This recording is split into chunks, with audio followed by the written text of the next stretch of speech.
So it's not a legal schooling. I know you're sensitive to people schooling you on the law, but I think I can trump you when it comes to the history of Grenada. What you're saying is that this resignation was expected? Would it be fair to say that you abdicated your responsibility by not showing up in Parliament on Friday? We are not aware of the terms of the agreement. But then how can you say the terms are not favorable? You don't know the terms. We love old talk, we love gossip, we love brango, we love all them kind of things in the Caribbean. If I cannot play music, I don't know how I'm going to live. We are borrowing money to pay debt because of corruption, waste, and mismanagement. That they have difficulty with your leadership. Why then are you contesting the presidency? You've said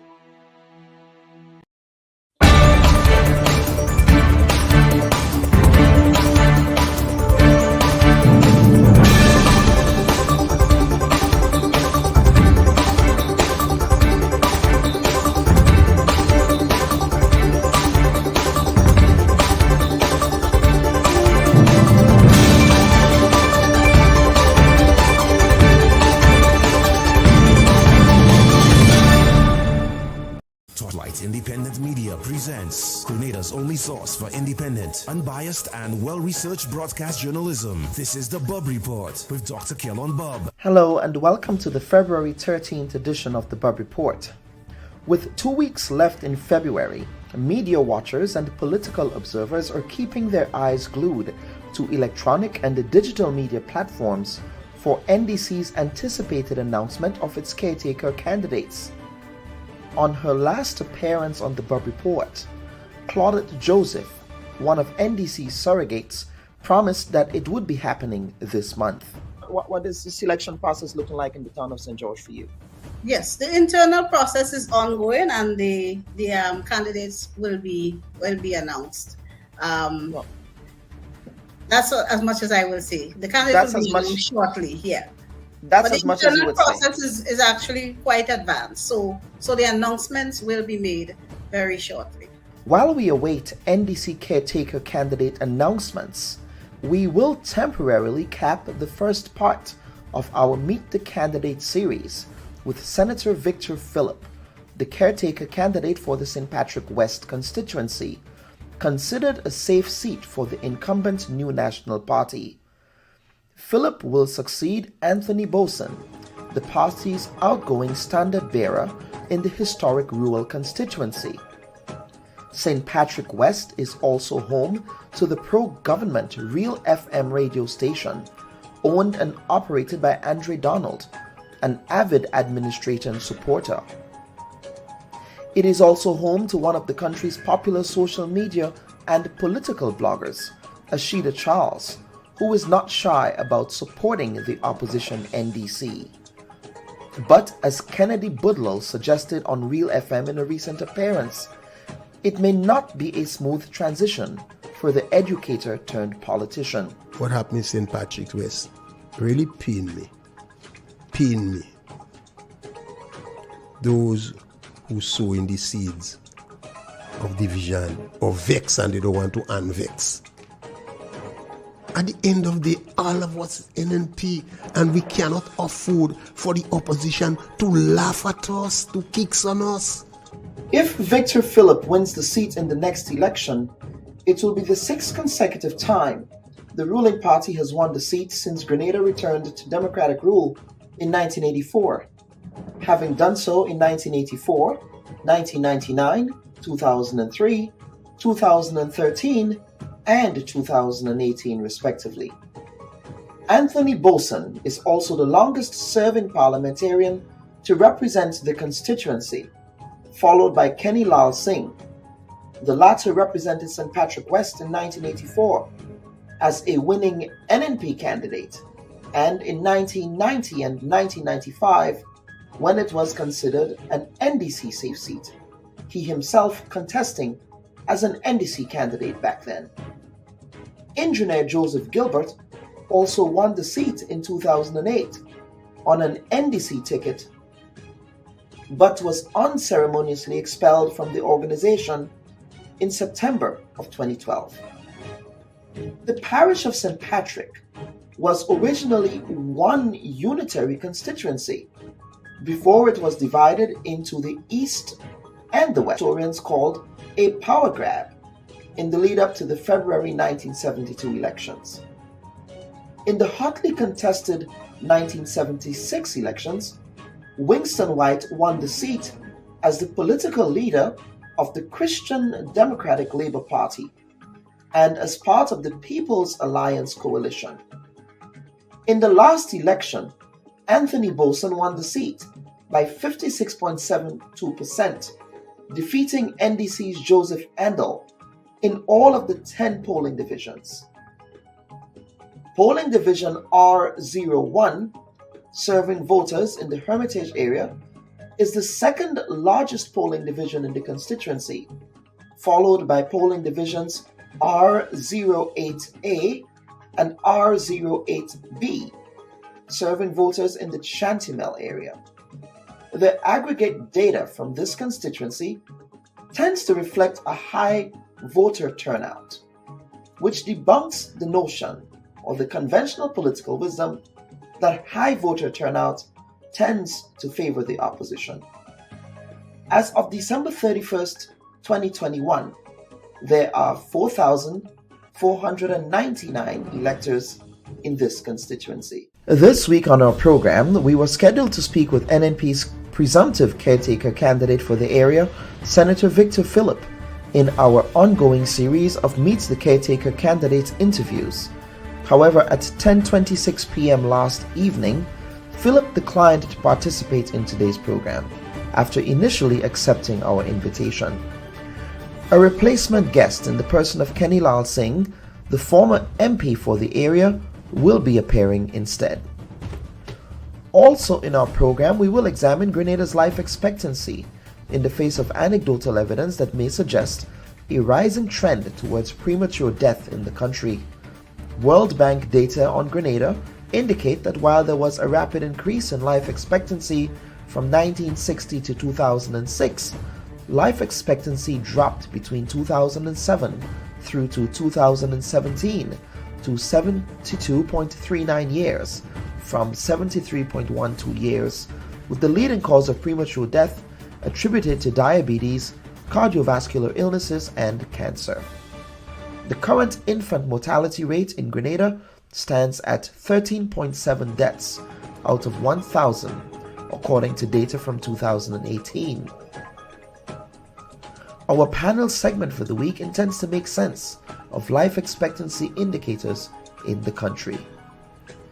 We welcome our guests, Funeral Director Marcus Bailey of Bailey's Funeral Home, Medical Practitioner Dr. Bert Brathwaite, former MP for the St. Patrick West constituency, Kenny Lal Singh, and Director of Statistics, Halim Brizan. We thank you for joining us.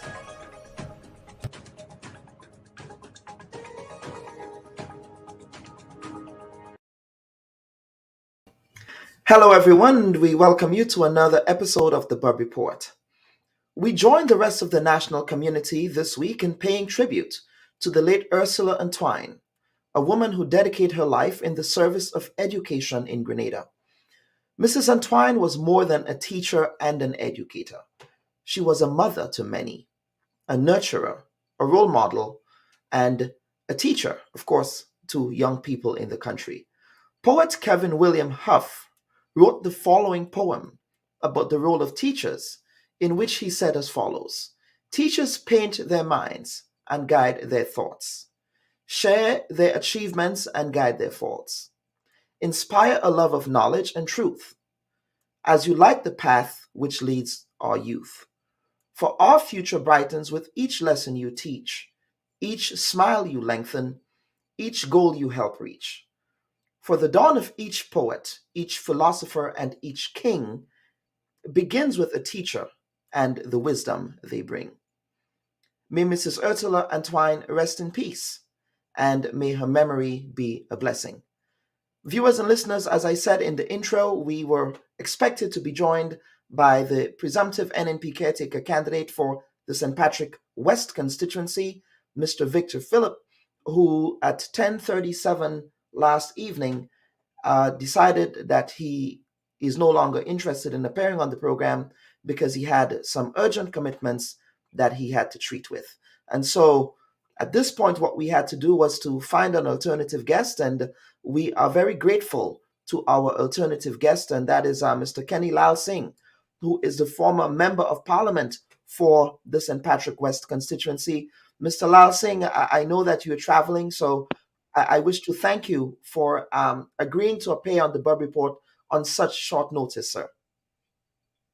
Good morning, Dr. Bob. Yes. And to all your listeners, it's a pleasure to be on your program.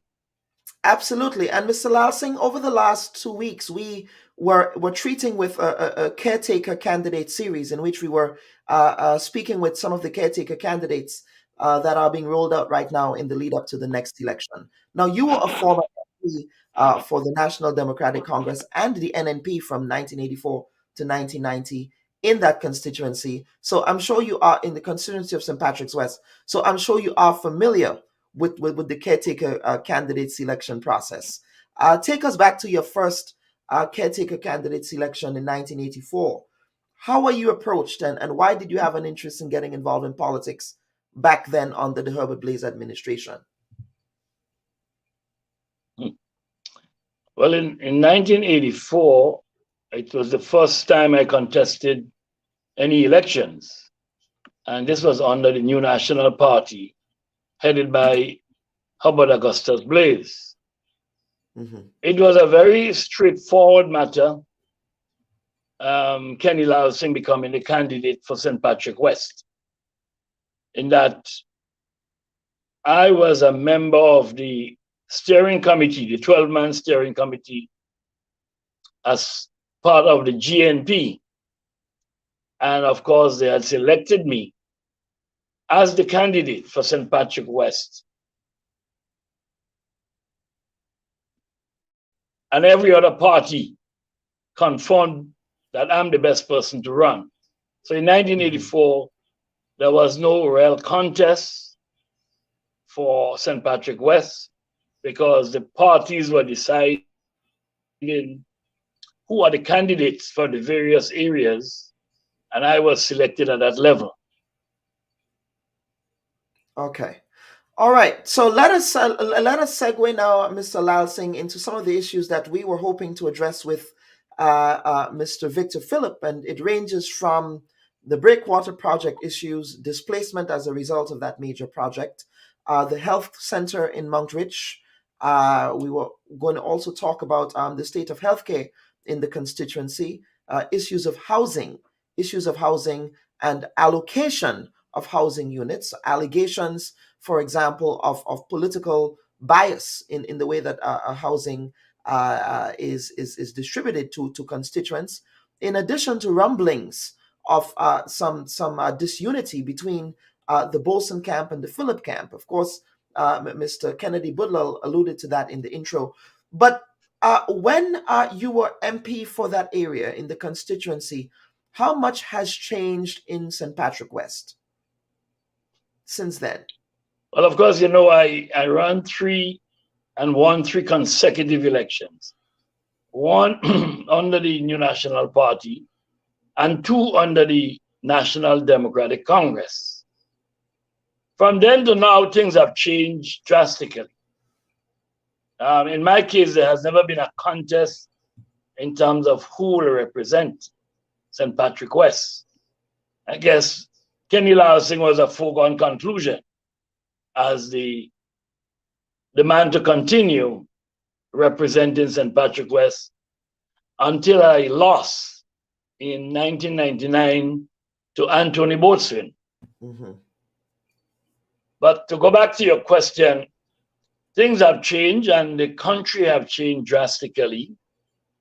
My own opinion is that while the New National Party has relatively kept the country quite stable, and there had been economic growth. As a former politician, I believe we could have done better in many, many areas. I think there is a lack of broad-based, short, medium, and long-term planning that really doesn't exist. And I believe the planning put in place is today for tomorrow and not really long-term. Because I can look at a number of areas that I believe that we could have done a lot better in terms of preparing the development of Grenada for the next 50 years. One case in point, our roads. We have a fantastic road network, but of course, our roads are terrible. And I remember the last conversation I had with the Prime Minister. I said to him, and that's a few years ago, I believe we can do better. We can use the same monies that you're spending in public works, and every time we can do 2 to 4 miles of properly paved road with drains, which gives you a 15, 20-year lifespan. But I don't see that happening in Grenada. And I think that is one of the areas that has been neglected from long-term beneficial planning in light of the amount of vehicles we have in Grenada, you know? So now, that's one of the areas I'm disappointed in. mm-hmm. Now, talk to us about the Breakwater project and the fallout from that project to people living down the coast. Of course, we also have to make the point that the Breakwater project was implemented as a mitigating exercise, as a protective barrier for the town of Sotes. But what we're seeing now is that there appears to be some fallout with respect to housing displacement for people living down the coast. And so if you were the MP for the area, if you were, let's say, the Minister of Works in this period, how would you address this? I'm really, really disappointed that the government has not continued what I consider a very progressive and long-term project, the Breakwater project. In 2015-16, the sea was raging, and it was undermining buildings in the town of Sotes. My building was one of them.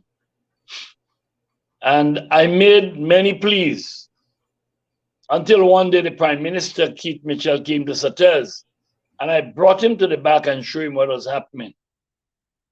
He went down to the bottom of Sotes and he looked, and he promised that he will do something. And I'm grateful to him for what he did. Unfortunately, I believe he can finish the project, and he should finish the project. So the Breakwater has saved Sotes from complete destruction. If the project is completed, then all the displacement that is taking place in the Mount Rodney area will be stopped. So all the government has to do is to continue the project. The first phase was completed. We submitted a second phase, which is to continue the sea barrier down to the Mount Rodney beach, which will create a tremendous long beach for people. It will save and stop the erosion. And it will also provide a one-way traffic in Lower Sotes. So that is a nightmare right now. There is no parking. So the one-way traffic will create better traffic, more parking. The project also had parking for 200 vehicles. And I'm calling on the government to continue the project and get it completed. Failing to do so, many of the people with small houses will have to migrate to the higher ground, because they see every year is encroaching. Yeah. But just to we- add, because some people think that the breakwater was just to save Kenny Lal Singh building and one or two others. It's not so. It saves hotels. Additionally, it provided an environment for the fishing industry to once more develop. Now you have many more boats in hotels. You have the fishing industry revived. And we also have yachts coming and anchor on the beach, in the bay. Now that in itself is bringing economic development to the town of Sates. Okay. All right, Mr. Lawson, we have a comment here from Karen Jolly, who is saying, the breakwater saved Sates, but destroyed Mount Rodney. And I think you said if the project continues, then perhaps mitigation would benefit the Mount Rodney area. Yes, is that what you're intimating there? You're implying? Yes, as I said, and I will always say, all we have to do is to complete the second phase of the project. And that will create a massive beach, bigger than Batway, from the lagoon right down to Mount Rodney. And it will protect the houses, it will protect the road, and everything else. And that in itself will open up development in Sates and St. Patrick. Now, Mr. Lassing, let us talk about healthcare. And of course, these questions were supposed to be directed to our guest who canceled, that's Mr. Philip. But healthcare in the parish. Now, the Mount Rich Health Center, our sources are telling us that it is currently closed and that the Sates Health Center often is under-resourced, according to our sources. What do you think needs to happen with respect to the infrastructure of healthcare in the parish of Sates and of St. Patrick's in general, but specifically St. Patrick West? I really would like to see healthcare better developed in Grenada. I would also like to see one of the campaign promise of the NNP in the 2013 election, where we promised a national health plan for every Grenadian. Because we looked at it and we saw that a national health plan where everybody will contribute similar to the NIS will provide health service to every Grenadian. Healthcare is rather expensive. The average human being can't afford it. Now, if you can't afford it, then it's difficult to save your life and to live healthy. So I am really dismayed that the government has never pursued the idea of setting up the national health plan.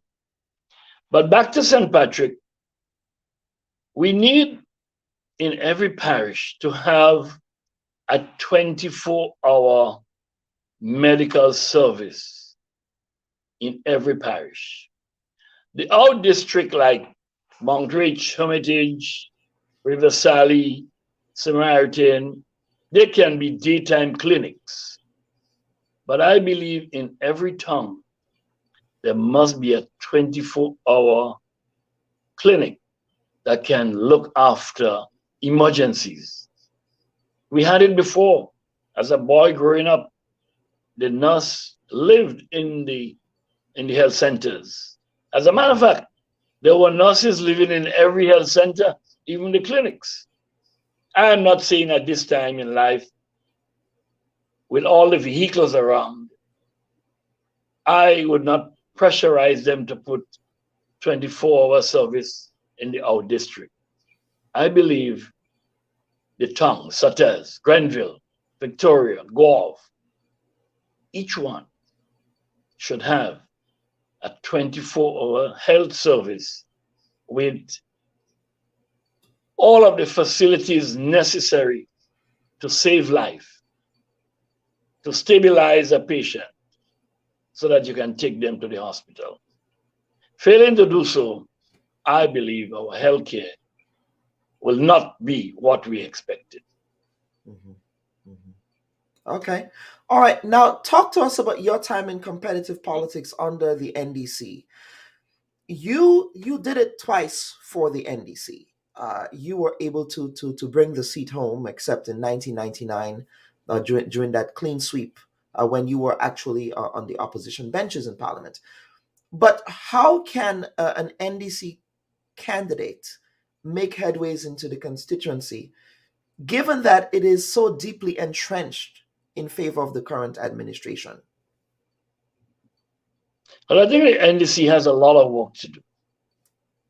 Both parties, in my analysis, probably have about the same kind of membership and diehards.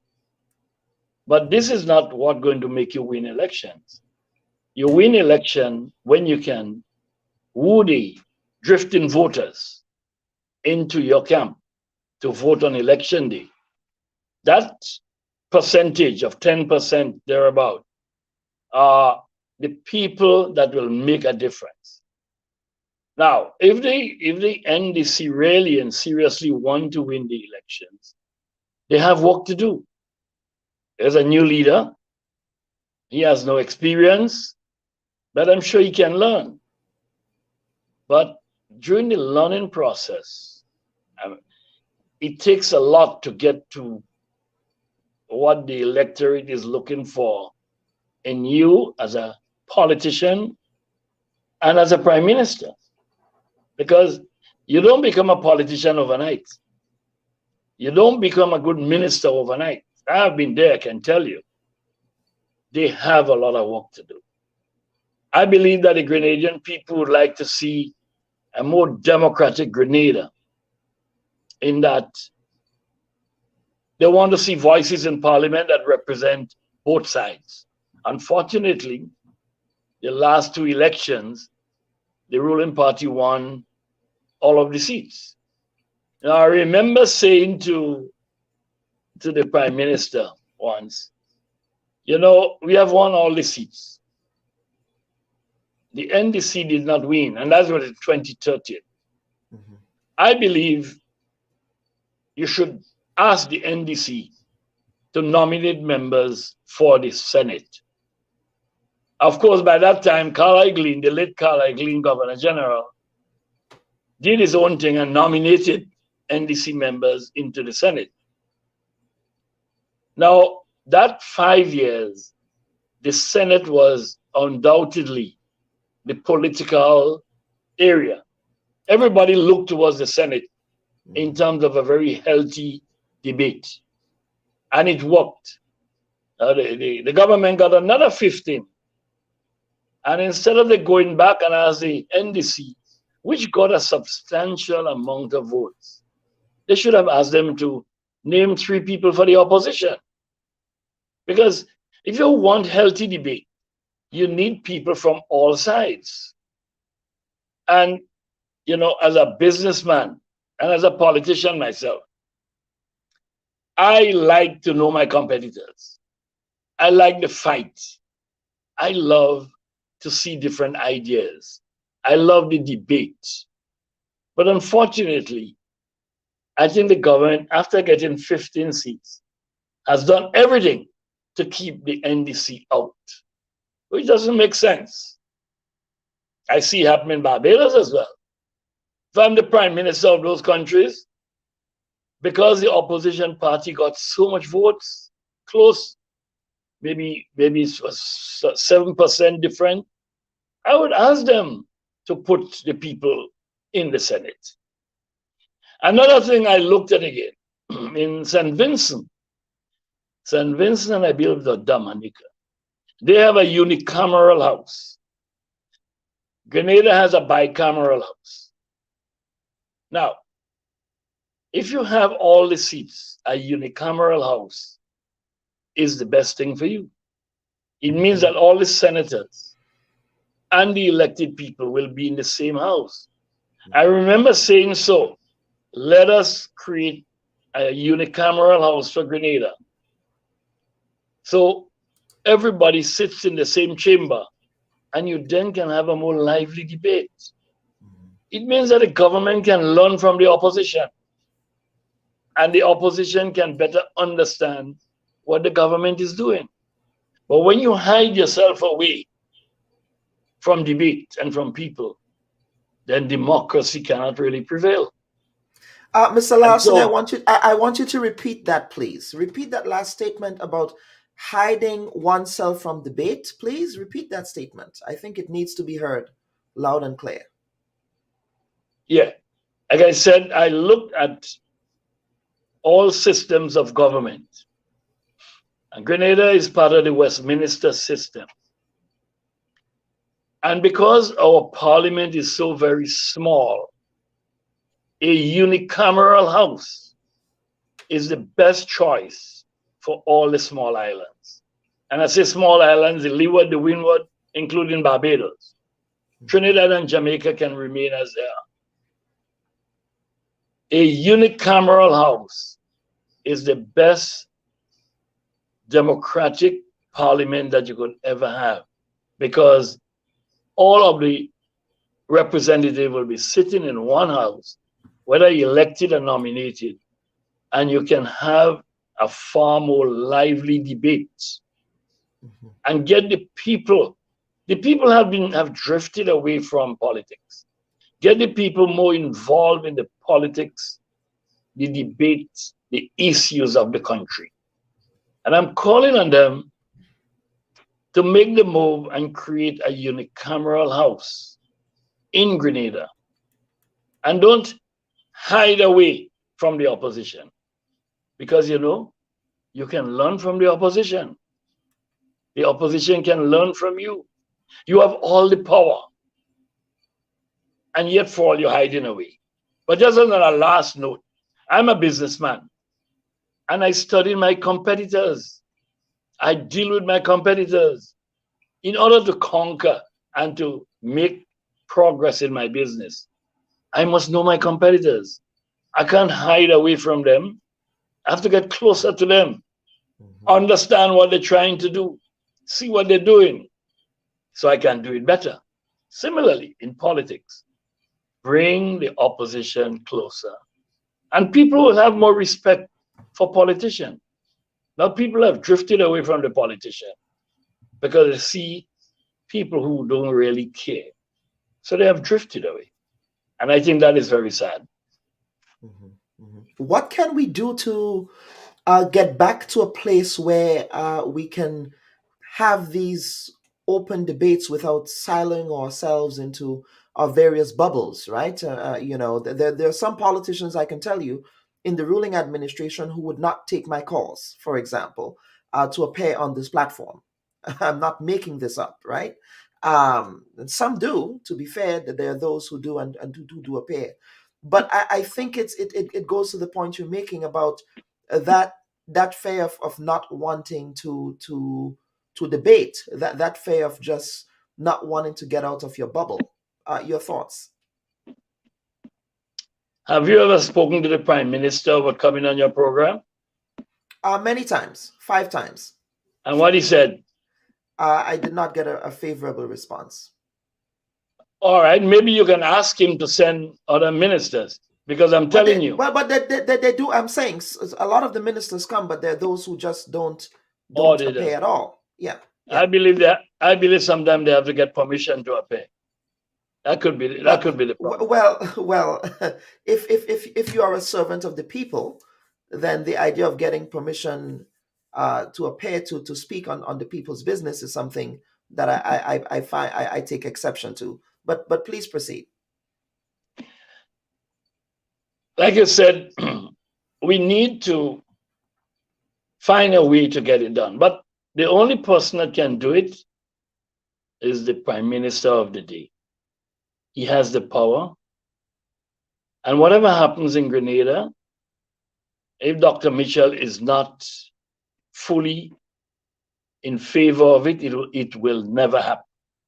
And I said a while ago, many ministers are reluctant to come because they need to get permission from him to appear. If he did not sanction anyone to get on your program, to get on any program, you are in trouble with him, because that's how he operates. He's total boss of everybody else. Now, recently, over a year ago, we have had a leader of the opposition in Tobias Clement. And Tobias Clement has been a total failure. I remember speaking to him and I said to him, Mr. Leader of the opposition, you are in a very unique position to build back democracy and parliamentary debates. Choose the right people and put a structure in place that can help both sides. This didn't happen. So at the moment, what you need is a government that is prepared to accept others and give them a chance to get involved. Of course, when election come, you fight it. But once the fight is over, embrace them, bring them in, because I believe that you can learn from them. Everybody have good ideas, but at the end of the day, it's the Prime Minister who have to make the calling. All right, Mr. Lal Singh, and what is your relationship like these days with the ruling administration? Would you still consider yourself as sympathetic to the ruling administration? Are you apolitical now? Are you going to go back into the fold of the NDC to give them advice? Where are you politically these days? I'm totally outside of both parties. I speak to MPs, some MPs and myself have a very good relationship. So we have dialogue. The NDC, on the other hand, have never really spoken to me, So I am not really anxious to get involved because I believe if they recognize that they want to talk to me, they can. I'm willing to speak to anyone who is willing to speak with me, But if you didn't come, I'm not going to beg you to talk to me because I'm a busy man with my business. Of course, I believe I still have a lot of knowledge and experience politically because we created the NDC. And I mean, the three people who created the NDC was Brizan, Alexis, and myself. We were the main people who created the National Democratic Congress. I was the first chairman of the NDC. Brizan was the first political leader. And in the first election of the NDC, we won 6 seats. And I was the only candidate for the NDC to have won in the 1990 election outside of St. George's, St. David's, and Caretaker. So you're looking at my seat is the only one, NDC won, among St. Andrews, St. Patrick East and West, St. Mark's, and St. John's. I was the only one who brought home victory for the NDC in 1990. All the other seats came from 3 in St. George's, 1 in St. David's, and 1 in Caretaker. So they had a stronghold outside of St. George's and St. David, but only in St. Patrick West.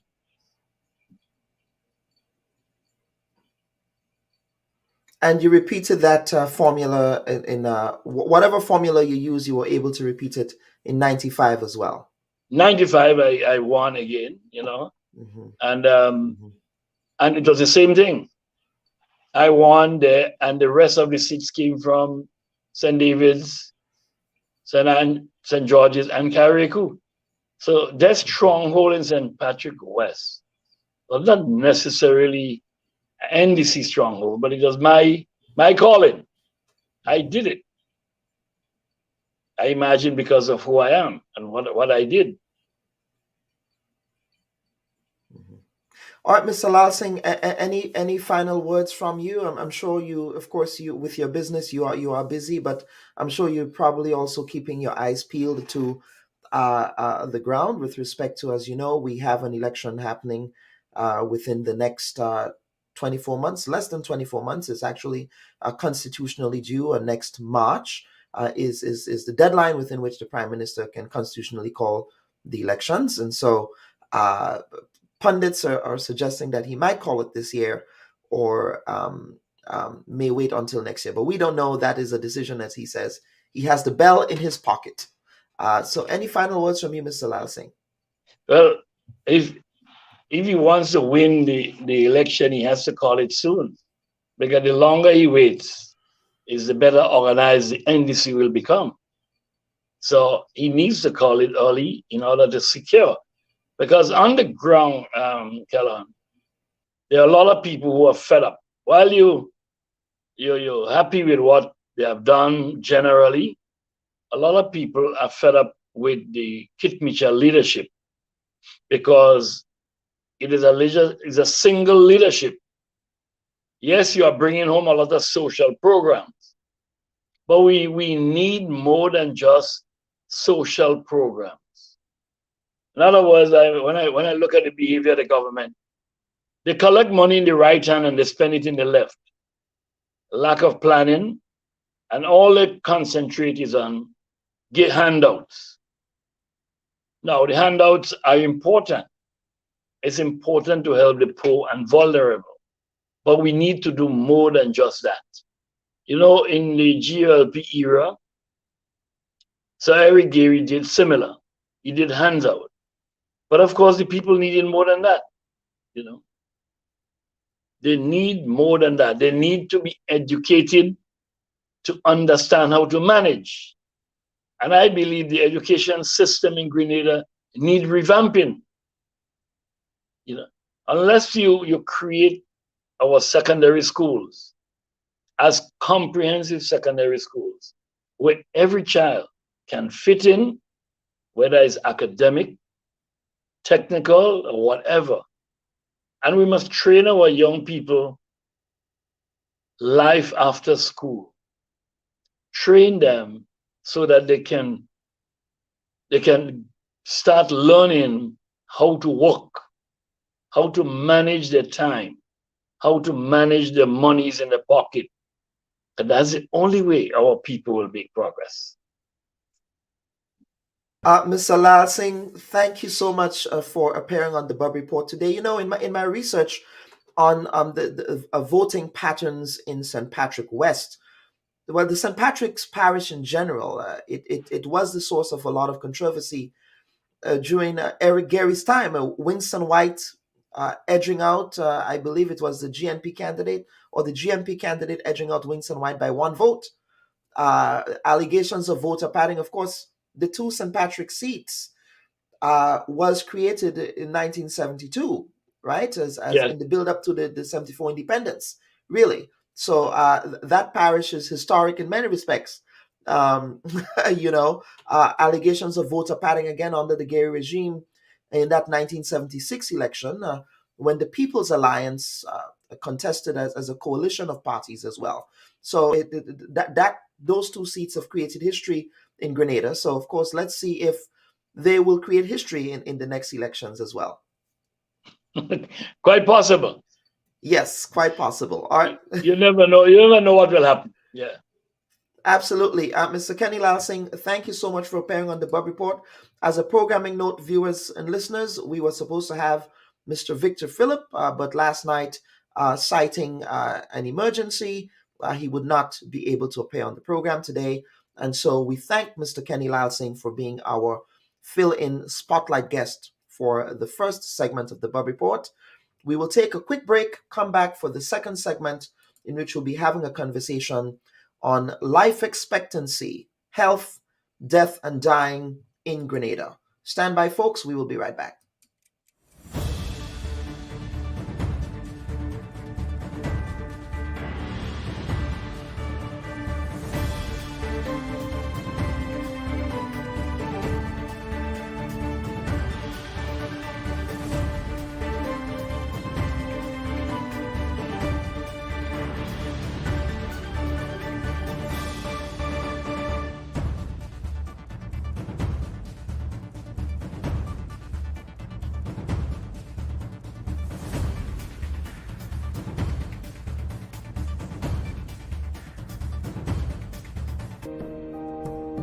Population aging, together with unhealthy lifestyles, will contribute to a surge in cases of non-communicable diseases, or NCDs, including cardiovascular disease, cancer, type 2 diabetes, hypertension, and Alzheimer's. In 2000, in Latin America and the Caribbean, 67% of deaths were caused by NCDs. By 2030, it will be 79%. Diabetes is particularly prevalent in the Caribbean. It was the second leading cause of death in Jamaica in 2013. Aside from the human cost, the financial cost of NCDs is huge for both governments and individuals. The total cost of diabetes to the Jamaican economy has been estimated to be equivalent to 2.7% of GDP. For individuals suffering from NCDs, medical costs can account for 1/3 of their total spending. NCDs, like diabetes, not only increase the risk of early death, but also cause disabilities, including the loss of mobility, speech, or vision.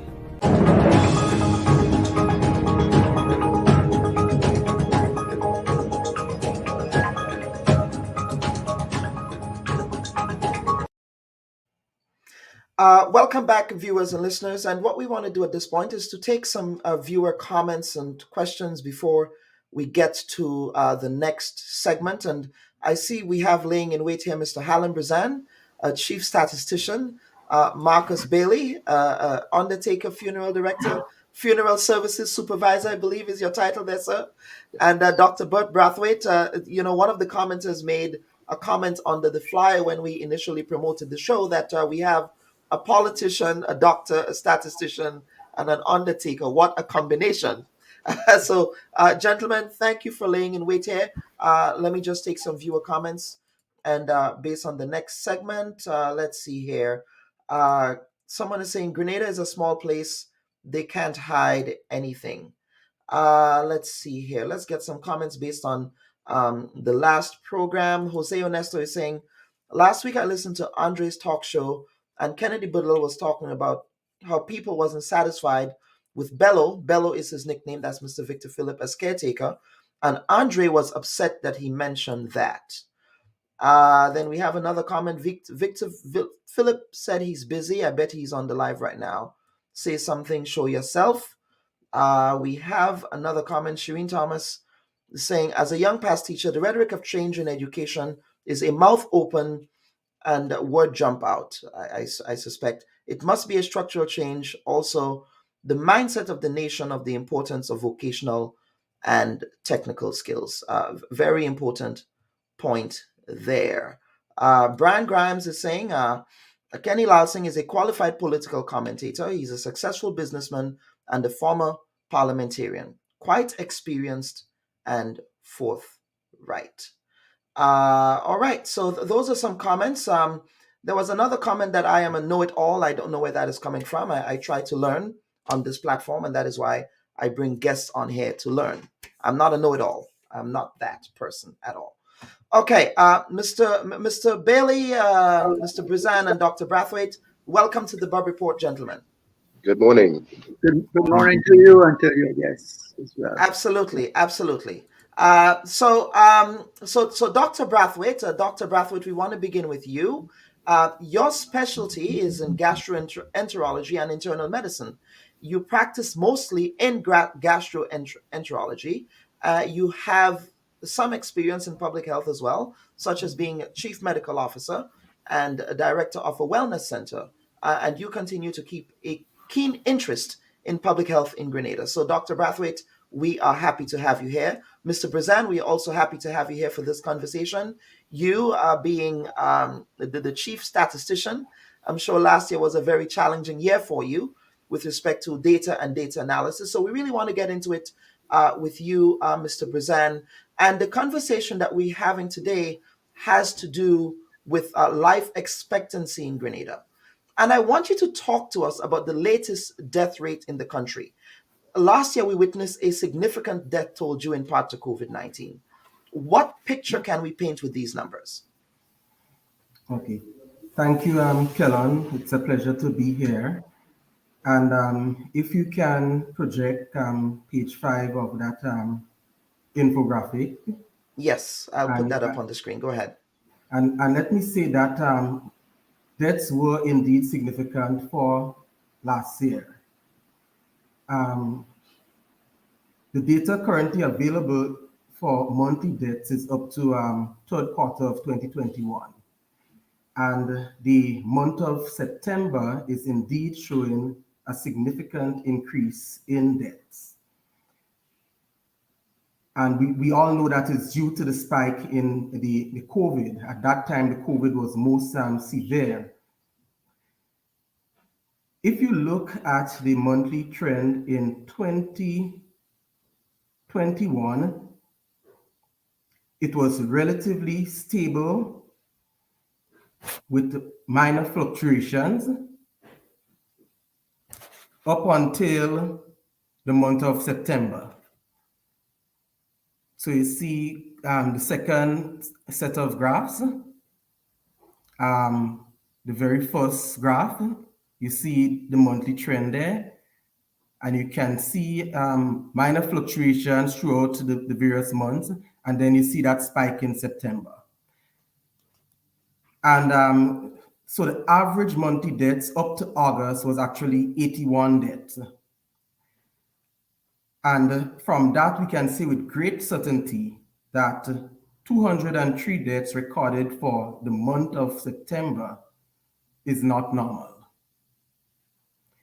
When compared to 2020, that same month, September, recorded a death toll of 103. So, so this is a basic overview of what happened in terms of deaths for the year 2020, 2021, with the available data for 2021 up to the third quarter.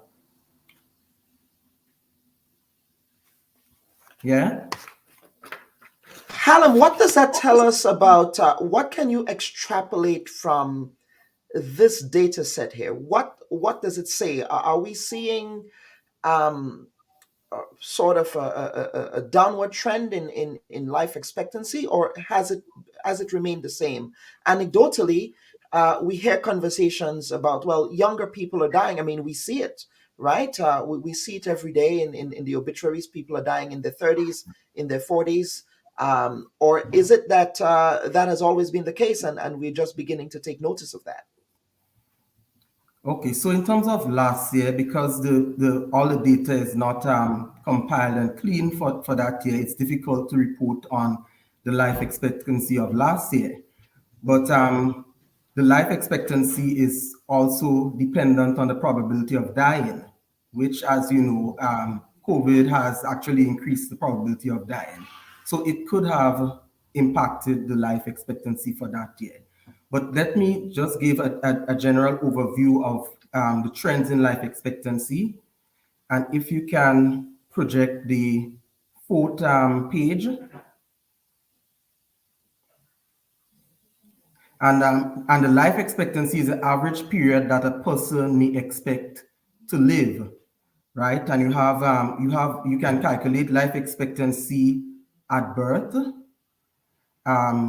You can also calculate life expectancy at the various age groups.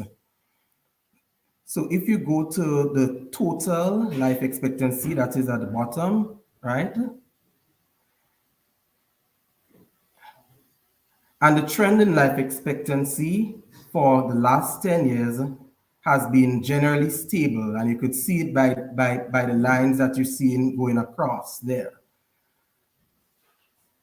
The trend is consistent. If you realize, the trend is also consistent for all age groups and for both sexes. In 2020, the life expectancy at birth, which is the average lifespan of an individual upon birth, is actually 75 years. When that is broken down by male, female, it is 78, and male it is 72 years. It is a norm in Grenada, regionally and internationally, that females have higher life expectancy than males. And well, we know that males tend to live more risky lives, and they're not as proactive as they may not be as proactive as female in terms of health and in terms of seeing about them the health. So this is what we're seeing basically, the trends.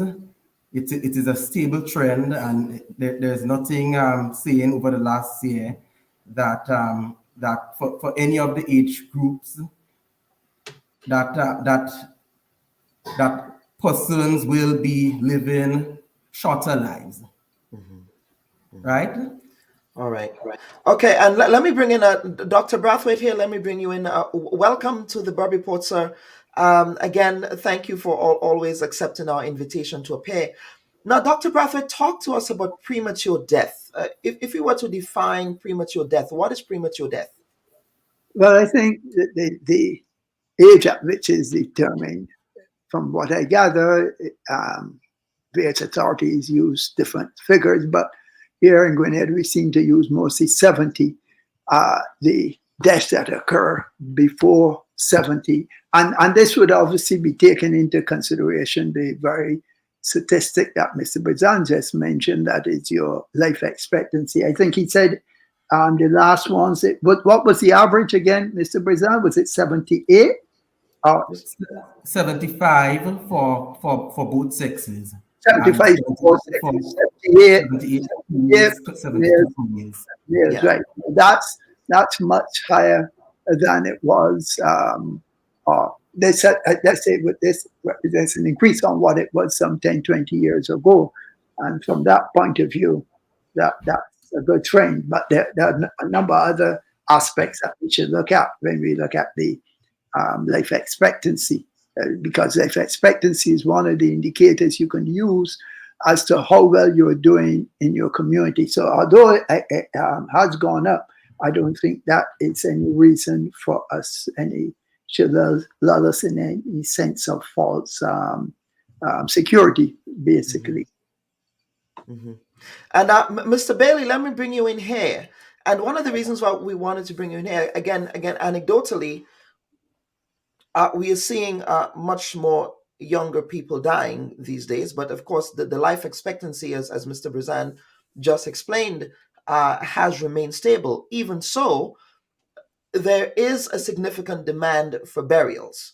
And you've indicated on background before coming on the program that you have some challenges in a number of the major cemeteries around the country. So can you speak to those challenges? Because part of living is dying as well, interring your relatives and loved ones. What is that looking like in terms of cemetery space in the country at the moment? Well, good morning, everybody. In terms of cemetery space in Grenada, we are quickly running out of that, right? We have situations like in Grenada Cemetery where we have, we're basically, the cemetery is owned by the Catholic Church in Grenada. So what has been happening over the past couple months, if you have a spot in the cemetery that you can recycle, the spots have been recycled. Outside of that, it's full. It is literally full, right? In St. George, we have had challenges finding graves in St. George in the top part of the cemetery. I'm not sure if people have noticed, a lot of burials now are being done at the center and Wilberforce cemeteries. Those are the two lower parts of the cemetery. There is a little bit more room at that part of the cemetery. But then again, we also have a problem of squatting in the cemetery. So and what cemetery are you referencing? The St. George's Center Cemetery? The St. George Center Cemetery. Mm-hmm. We have issues of squatting, and that has been removing land allocated to the cemetery. Mm-hmm. You know, we've had challenges with this with the Ministry of Health and government and so on over the past couple of years. We've been advocating for the government to find an additional spot of land which can be utilized for a cemetery. They have been searching for that and to no avail. To no avail. So what happens in the case of the Grenada Cemetery? let's say someone dies in that community, what is the closest cemetery that they can go to be interred? Do you then have to revert to St. George's? To St. George, yes.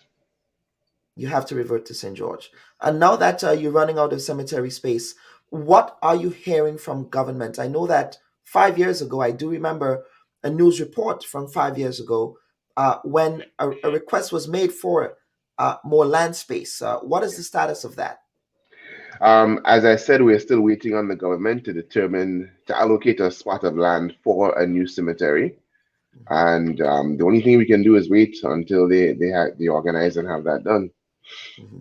I have a curious question, and that has to do with entombments and tombs. Yes. Can tombs be recycled?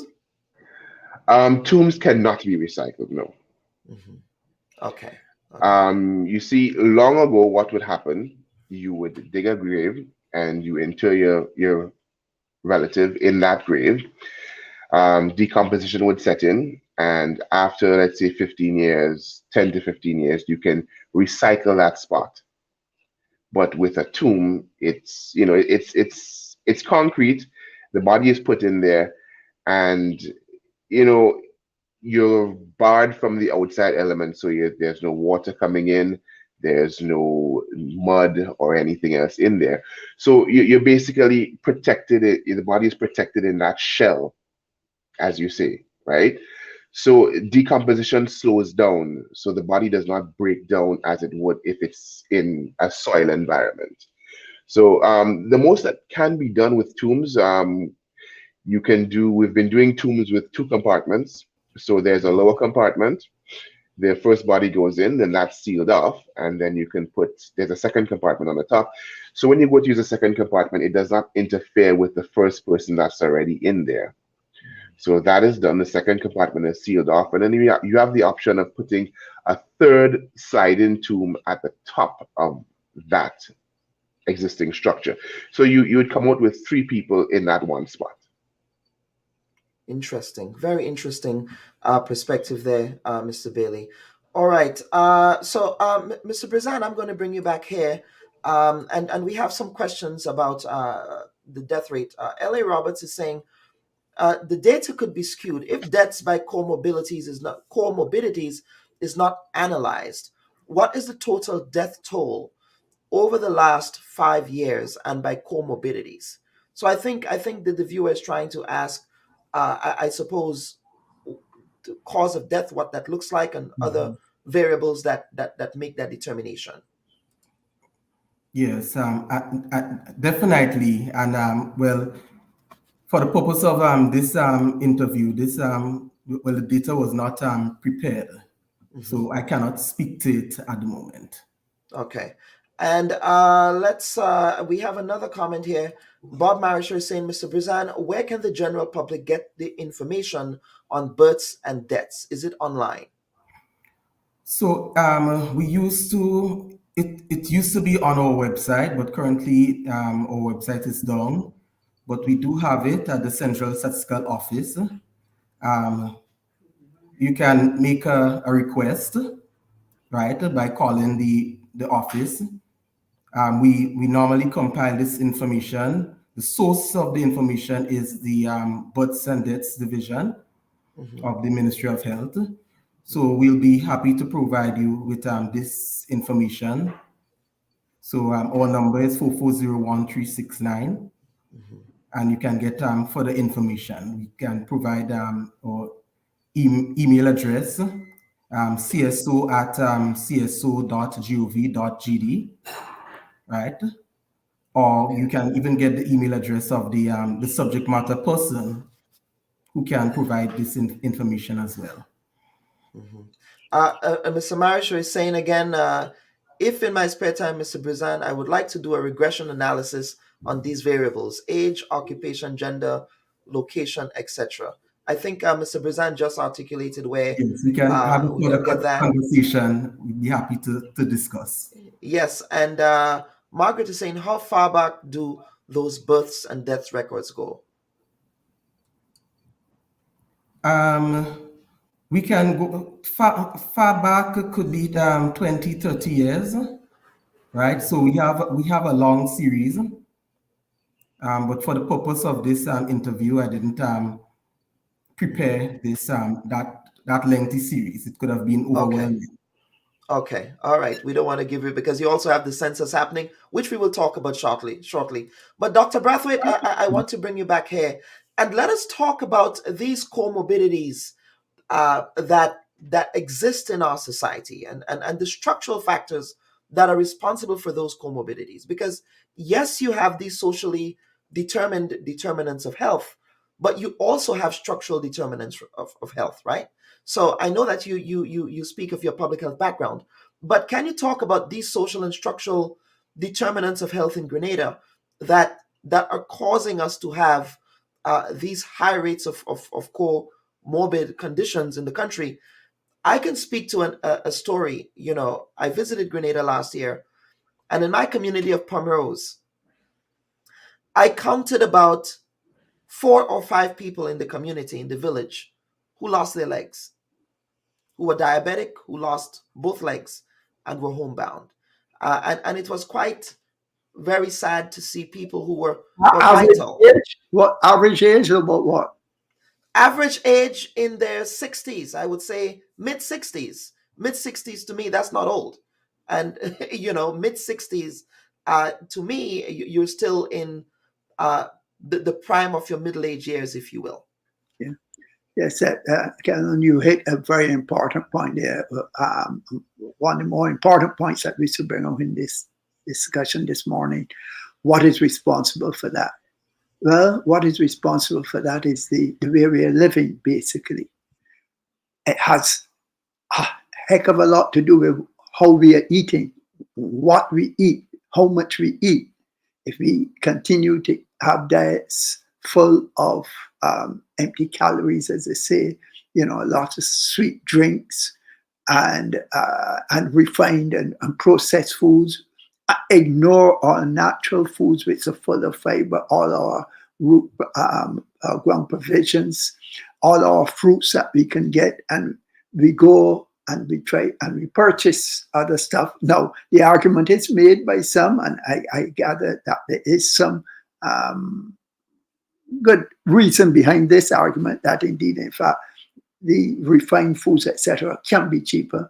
But one of the thrusts has got to be to try to ensure that we get food to individuals at a cheaper rate wherever possible. But I think it is also a lot about sensitization, because for some, and the taste that some individuals develop, because I've come across a number of young people and talked to them, and they could have afforded to have gone the route of that I mentioned before, but they prefer to utilize the fast foods, and some of the fast foods are not very healthy. And the majority of them are not very healthy, if you ask me. So it is about what we eat primarily. That is the first factor. And to give credence to this, I got a letter recently from Grenada Food and Nutrition Council that was, well, it was sent out to all medical practitioners, and they were reminding us that their service was there. Now, they should be inundated with referrals to their service, because given the level of obesity in our country, given the level of the diabetes and the hypertension, we have found that the obesity in the childhood population has increased, and even in the preschool ages.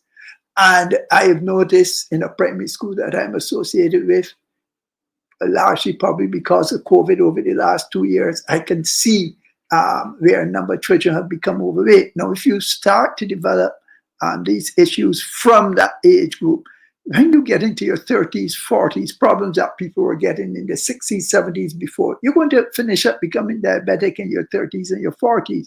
And 20 or so years on from diabetes, then you're going to start to see the complications setting in, with complications such as heart disease, strokes, and loss of limbs. So you saw just the tip of the iceberg you were seeing there when you saw your villages in your community who lost. I think it's one of the greater challenges that we face, and perhaps if we have a minute, we can spend some time to say what, in addition to looking at that, what else needs to happen in our society to limit the incidence of and prevalence of the chronic non-communicable disease. And this also has an impact on cancers. Cancers are now a number one cause of death. And a part of that is related again to our dietary habits. Of course, there are other factors that are involved there. So it's our dietary habit, our sedentary lifestyle. Individuals hardly want to walk. You would take a bus to walk from the Carnage over to move from the Carnage over to Tongue. You know, that type of thing that would almost be non-existent years ago. No, you make an interesting point there, but let us talk about those structural determinants. And when we talk about structural determinants, we're talking about the healthcare infrastructure. What about the healthcare infrastructure, the primary healthcare infrastructure in Grenada, that needs to be revamped or that needs to have a second look? I mean, you are the CMO, so you can speak to that. Is the primary healthcare infrastructure in Grenada serving the needs of the population in such a way as to help reduce these non-communicable diseases?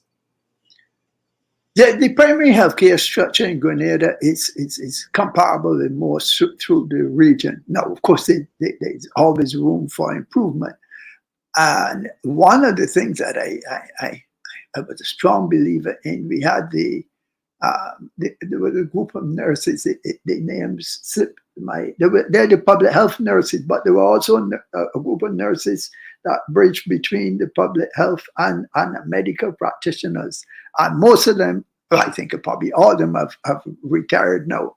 And there was a continuity of that program. I think that was a very, very important program in terms of lessening the burden, because these folks spent a lot of time educating people.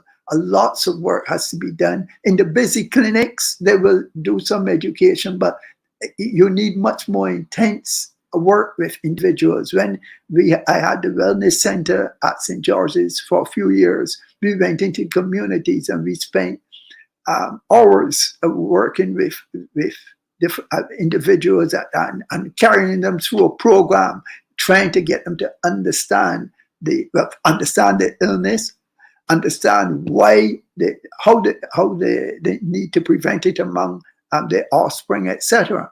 So yes, clearly there's obviously going to be need for improvement, but there is a good scattering of primary healthcare facilities around the island, and I know a lot of emphasis has been placed in trying to upgrade that in recent years. But there's clearly even more emphasis, as in my opinion, has to be placed in this direction, because, of course, the struggle is the balance between there, and you've got the hospital care services, which we know are short of where we would like to see them, and the monies have to be spent there as well. But the bedrock of healthcare has got to be at primary care. It has been, but and there needs to be clearly rethink of how we are approaching that, and I think that is being done, but we just can't let up. And it's about how individuals have changed their entire lifestyle. So often do you see people carrying to work lunch from home? Everybody buys out. Now that's good business for the folk who are selling, and I'm happy for them. But in terms of the individuals, at an individual level, folk be much better off if they found the time to prepare their stuff and they're more healthy stuff at home and carried it out. So simple things like that need to be reinforced, etc. And we have a viewer question here, a comment really. It says that the healthcare system in Grenada will lag until the administration make a serious effort to integrate the St. George's University into community/health delivery system. There are few doctors available, affecting access, little health education, and disappointing living conditions, just to name a few. Dr. Bradford, I want to get you to engage with that viewer comment here. Sorry, I you broke up a bit there. I was the comment, was you questioning to me? Yes. So the comment was about the wanting to integrate St. George's University into the community healthcare delivery system in the country. The viewer is saying there are few doctors that is available, which is affecting access, and little health education and disappointing living conditions. Okay, so a number of points are made there. The health education, the doctors availability, SGU. The health education, I totally agree with the listener. Health education has got to be, I mentioned that just now, has got to be at the core of trying to get on top of these situations. But let me say this, health education should not just be at a governmental level. In many islands, I looked at the premature mortality statistics for Grenada, and our statistics were one of the higher ones. And one of the ways to combat that is when you have organizations. Well, I see now their efforts to get the Cancer Society become more vibrant. But the Diabetic Association, I know there have been attempts to work with that, but individuals need to go and play their part with these type of associations. These associations and non-governmental bodies, they can play a critical role in getting that information out. Concomitant with that, you need to have the Ministry of Health's Education Department that needs to be very vibrant in terms of its outreach to people. So, and of course, practitioners themselves must spend some, make whatever efforts they can to add to this. In terms of SGU has continued over the years to play a role in the primary healthcare system. Prior to COVID, every other month or so, you will hear of an outreach clinic, and I'm hoping once COVID wanes, that we will see this back in a very active way again. So they have played their role, and indeed, in fact, recently, just this week, we heard that SGU is going to be making some of their doctors more available to government. So hopefully some of them will be sent into the districts to work, specifically in areas related to education of the public. So that has been ongoing. Yeah, so they clearly we need to step up in every possible direction, but there is ongoing work, but we seem to be lagging behind in terms of when you watch the growth of the chronic diseases. And I can say to you that back 30 years ago, what is happening today, what we see today is what we anticipated, what we predicted would happen. And there were attempts to try to buffet this, but we got to get buy-in from all quarters to we have to see this as these issues as major issues that we want to contend with, and we have to be prepared to change our lifestyle to a large extent as well. Yeah, and we have another viewer question, and then I'll get back to Mr. Bailey. Dr. Brathwaite, and he's speaking here of amputations. That is a very sensitive and emotional topic for me. 3 members of my family in Grenada lost limbs to diabetes. This is Bob Marisho speaking. Ages 43 to 73 years. The 73-year-old died shortly thereafter. Why can't they use amputation as a last resort? I don't know. Please give me your opinion, Dr. Brathwaite. Well, I think to Mr. Marisho, first of all, I'm sorry to hear of your many relatives who had amputations, but doctors do not rush to amputate. The last thing that a doctor wants to do is to amputate a limb, and doctors will try their very best to avoid that. But the situation is such that if you have someone who is diabetic and hypertensive and has significant vascular disease, it's going to be, and they come in late, they present late, they had infection there for many days, and it was poorly treated, or they didn't attend to it ideally, I'm not saying this happened to Mr. Marijo's relatives, but in general, this is the kind of situation that we see. When people present late, then it becomes even more difficult. We don't have, there are specialists who can do a lot of work in these areas to try to save limbs even more than we can do here. We don't have those type of specialists here, to the best of my knowledge.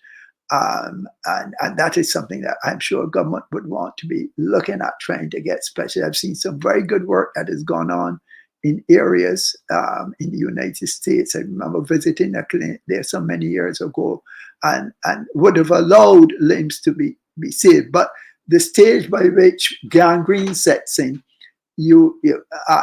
once you reach that type of stage, there's virtually nothing. The blood vessels are completely, the blood flow to those areas is completely lost. And you can revive it if there's partial loss of blood flow. You do bypass surgery, and you do and the various techniques you can use. But when the blood flow is completely shut off, it is completely shut off, and the area is dead. And gangrene means that there's death of the tissue. And if there's death of the tissue, you can't bring back life to that area. That's the harsh reality. Mm-hmm. And that is, as you said, a very important consideration. There are other variables that go into that as well. So thank you for making that point. But Mr. Bailey, I'm going to bring you back here. Given the challenge with cemetery space in Grenada, have you been, as a funeral agencies, having conversations with families about other burial options? Let's say cremation, burial at sea, eco burials. They have these alternative burial options that are being offered now around the world. Yes, Desmond Tutu had an eco-friendly coffin, right? Yeah. So you have all of these other options. What does that look like for your business model in terms of what you offer to families when they come in? Well, Grenadian society, we are more of the burial people. We're not a society that's big on cremations. Although you have one or two people that would come in and specify, okay, I'd like to have a cremation done, but the majority of Grenadians are for burials. So we've been working with people. We've been trying to see how we can work things out. I don't know if you would remember long ago, a lot of people used to get buried on their own property. So we have situations where you have a lot of family cemeteries in certain villages, and there are people that still have those and still maintain those. So in situations where they have a family cemetery available, we've been working with them through the Ministry of Health to get permission for use of that cemetery for burial of their loved ones. Mm-hmm. So that eases up a little bit on the government cemeteries. Just take a pin there. My grandaunt, I had a grandaunt, Eva Duncan, may her soul rest in peace. She was actually buried behind her house in Pomrose. Yes. I don't think, not to get into family drama, but I don't think she wanted to be buried there. But that's where she ended up, behind her house. Okay. Yeah. Well, you see, the thing is, when you die, you have no control over where you go. Yeah. Yeah. And what about burial at sea? Is that something that? Yes, we do burials at sea. Mm-hmm. We do burials at sea. It's an option. If a family would like to do that, it's here. It's available. I had a burial at sea. I think it was 2 months ago, and that went pretty well. So it is an option if somebody. We do that for a lot of fishermen, and there are a lot of people that love the ocean, so they would have that option of doing the sea burial. Mm-hmm. Okay, so thank you for that. So stick a pin, folks. We want to take a quick break, and we'll come back with Mr. Brizan, because Mr. Brizan has some very key updates that he wants to give us on the census, as well as on PBC. Mr. Brizan is a past student of the Presentation College. They have a major event coming up, and he wants to tell us more about that. So folks, stand by. We will be closing the program shortly. But before we do, stand by. We'll take this quick break. So it's not a legal schooling. I know you're sensitive to people schooling you on the law, but I think I can trump you when it comes to the history of Grenada. What you're saying is that this resignation was expected? Would it be fair to say that you abdicated your responsibility by not showing up in Parliament on Friday? We are not aware of the terms of the agreement. But then how can you say the terms are not favorable? You don't know the terms. You know, we love old talk, we love gossip, we love brango, we love all them kind of things in the Caribbean. If I cannot play music, I don't know how I'm gonna live. We are borrowing money to pay debt because of corruption, waste, and mismanagement. That they have difficulty with your leadership. Why then are you contesting the presidency?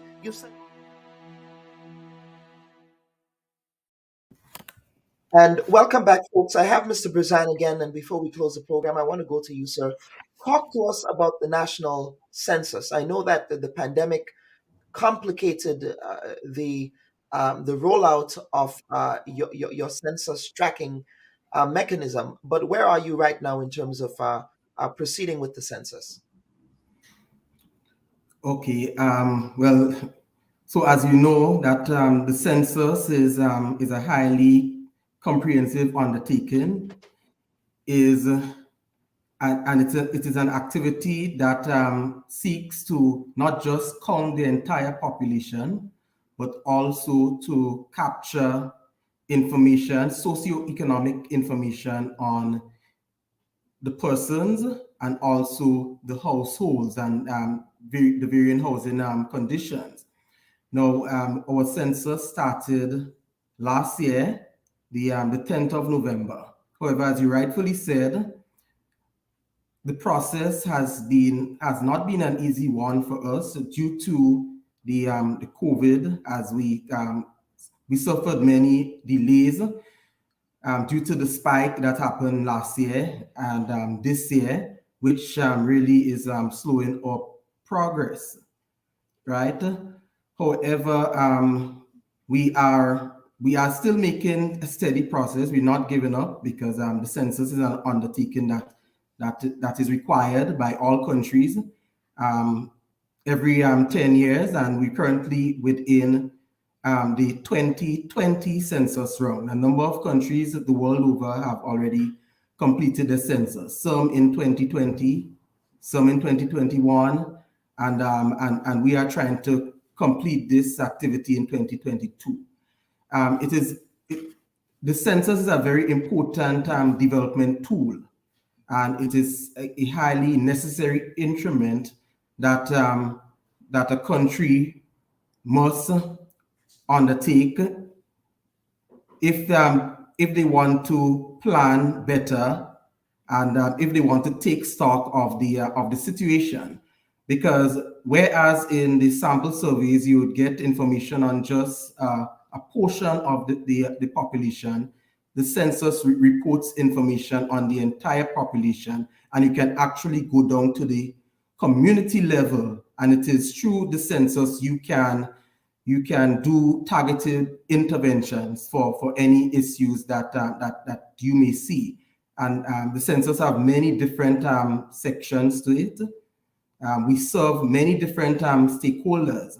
So there is sections like demography, and I must say the only reason why I'm able to speak to some of those statistics on this program is because the census is one of the critical input in it. So failure to not have this information, we are limiting ourselves to what statistical analysis that can be done, and also how we can address those current problems that we have. Other areas include health, and we are just speaking about health, and even mortality and morbidity census data captures as well. Education, right? ICT is also now a very important area in our census. Employment, also very critical to know. And this is a powerful tool if it is broken down at the community level. Also, the housing questions that we ask a lot of detailed housing questions. Some persons may feel it's very intrusive, but we need to ask these questions if we want to get a sense of the general living conditions of the population, because we do not do regular poverty surveys. So in the region, I should say. So normally the census is used as a tool to capture and as an opportunity to capture these information and to have something reported for the country, right? Other countries' censuses are relatively short, but because of the lack of information, we tend to have longer census questionnaires. And as I said, it serves multiple purposes. It's not just for government. The private sector also demand our information to see how they can better serve the public, right? As well as the media, as well as the NGOs, development organizations. It is an important tool when determining what project or determining which project or even trying to garner funds to undertake a particular developmental project. So I don't want persons to take this this lightly. This is an effort, is a national undertaking, is of national importance. So we want persons to demonstrate their civic duty. We just celebrated our independence. And this is one way of us showing our patriotism by taking part in activities that contribute to nation building. And the census is certainly one of those activities. And Mr. Brizan, finally, Presentation College has a major event coming up. A fun fact about you, a lot of people don't know this, but the PBC choir, you are one of the instrumental players in the Presentation Brothers College Choir. But tell us about the major activity that's happening this month on the PBC 75th anniversary calendar. Yes, and so this major activity that you're speaking about, it's on the 26th of this month. It is the Mass celebrating the 75th anniversary, and it is an opportunity to celebrate this important milestone in our schools. This milestone that our school has achieved.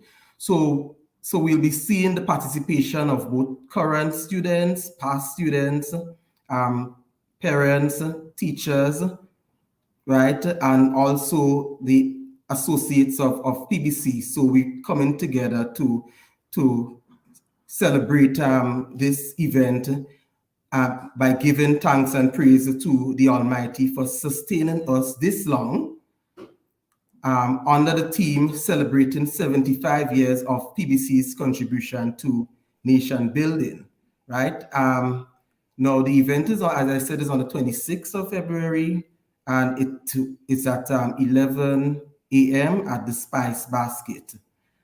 So we'll be seeing the choir being featured, and not just the choir, but also the alumni who are part of the choir as well, because they would be, and also other musicians, both past and present.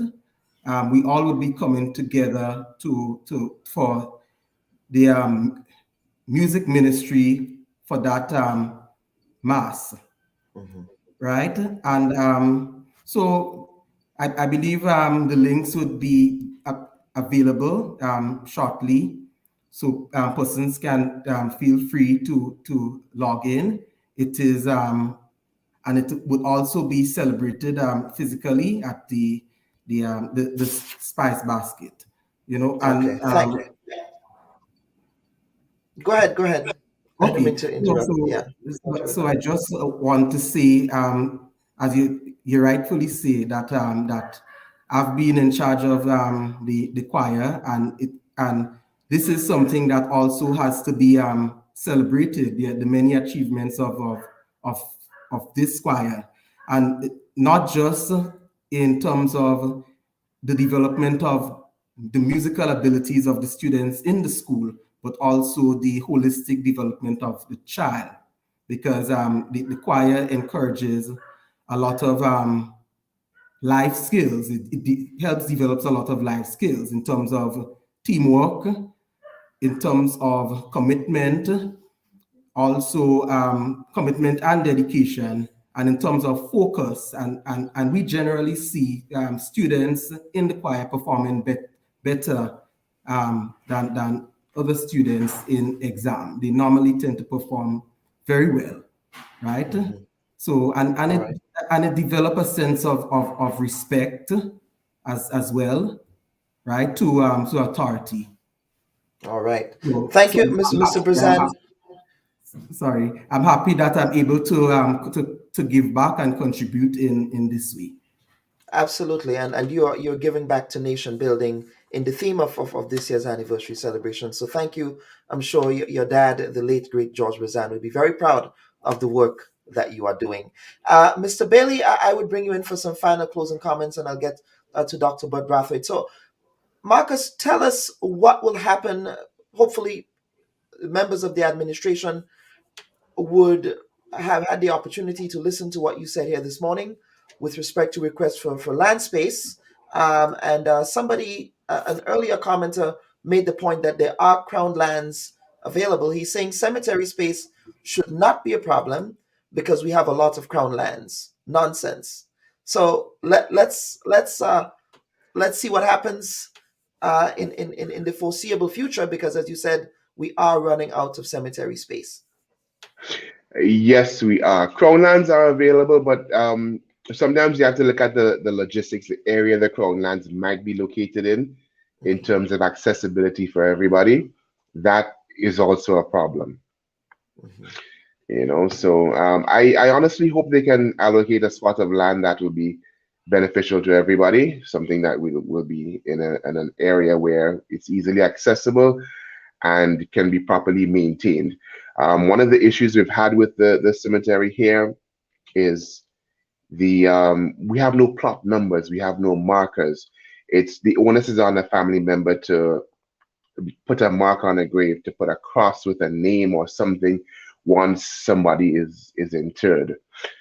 And if the government can design, or if they don't want to design it, you allocate the land and you build a company to run your cemetery, and therefore plots can be allocated, so you have plot numbers, so you know where everybody is. So you can come and say, okay, John Jones is buried in plot number 1, Paul Mark is buried in plot number 2, and you can just come and spot, instead of sometimes families come here and they're looking all over.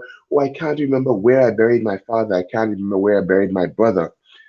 And there's no record of that. So that is something that I would like in the new cemetery, if something like that can be put in place, so we can have proper records of where people are buried. Mm-hmm.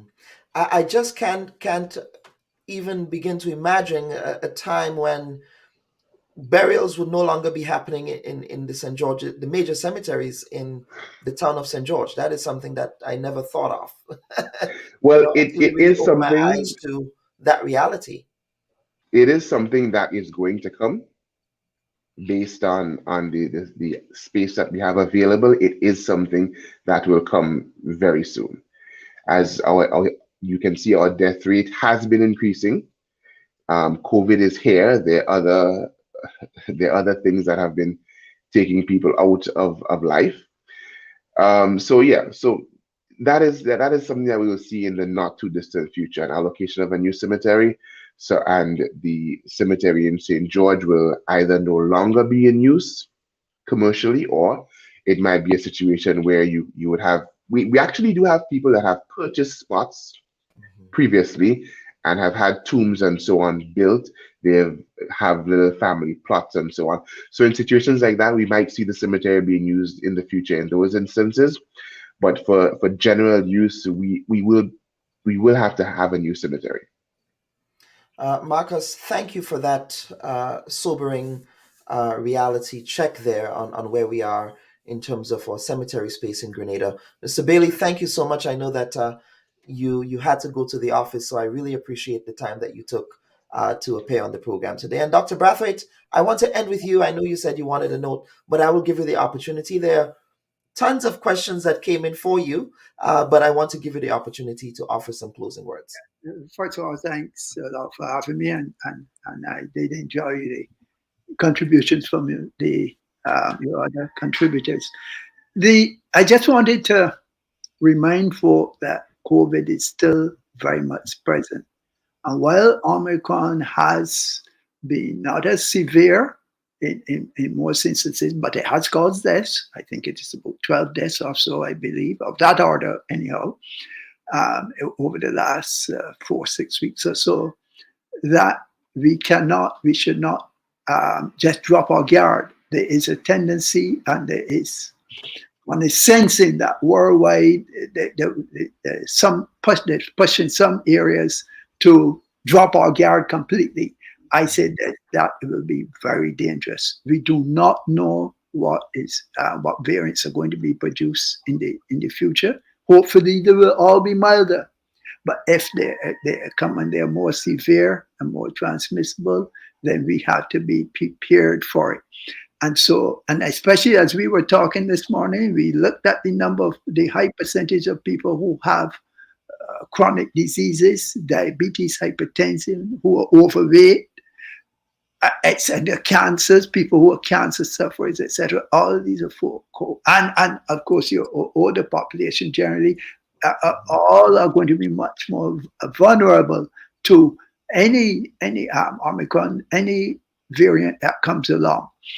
And one of the things that we should not lose track of is that the COVID is causing long-term symptoms in many people. Just this morning, I was talking to a senior colleague, and he described situations where he was seeing people coming in with premature hypertension, diabetes, or have developed hypertension, diabetes immediately after the illness, and insomnia, brain fog, developing other neurological features like Parkinson's coming shortly after COVID. So this idea that let's have COVID, Omicron is mild, is like the common cold, and don't worry, some people would advocate like the whole community get it. No, I say absolutely no, it is dangerous, it's going to add to a lot of morbidity. I know of a young person, 15 years old, grappling, who almost certainly got Omicron, and who's lost sense of smell and lost sense of taste for 2 weeks now.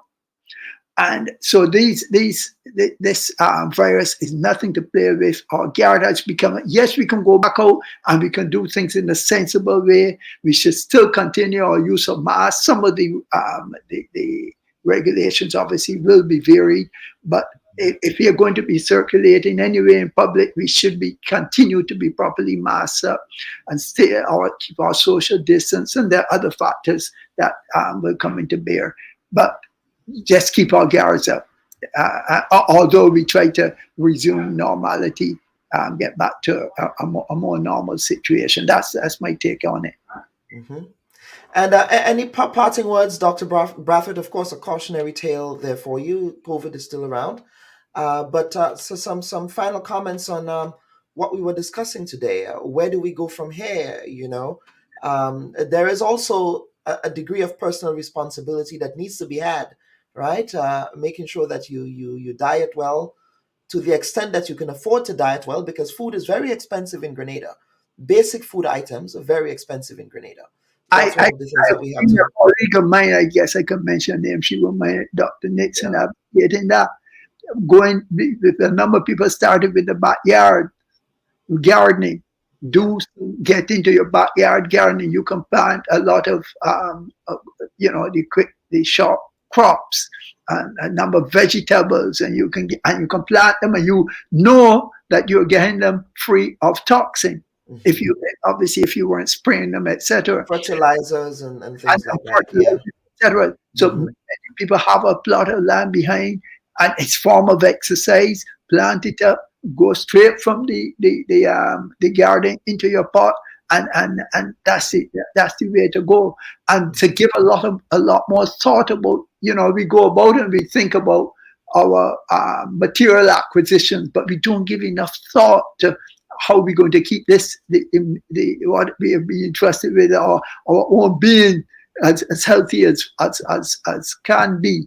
And so we need to give some further thought to that and maintain that thinking about how we eat, how we exercise. Exercise is something we do up to school level and often drop after school. No, we have to continue to do some form or fashion of have some form of fashion of exercise to be able to grow old, because it is one thing getting older, it's another thing getting older and still being able to enjoy good quality of life. Quality of life is also important.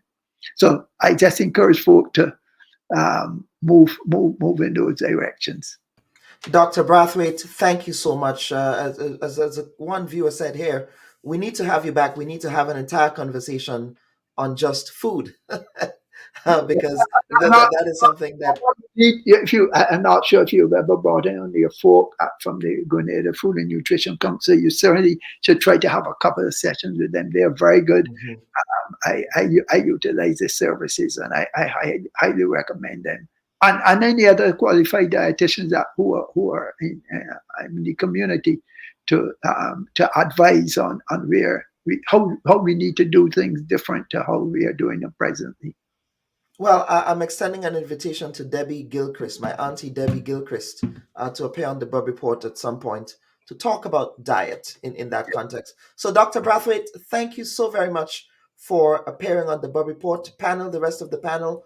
Marcus Bailey, Helen Brazan, thank you as well for taking the time off your day to appear on the program. My earlier guest, Mr. Kenny Lal Singh, as well. As a programming note, we will attempt, of course, to ensure that we can get Mr. Philip to come back on the program. The invitation is open, sir, and you can appear on the Bub Report at any time that you have availability. Of course, on behalf of the producers, the people who helped me to put this program together every week, I thank you, and I wish everyone a safe and productive week. Bye-bye.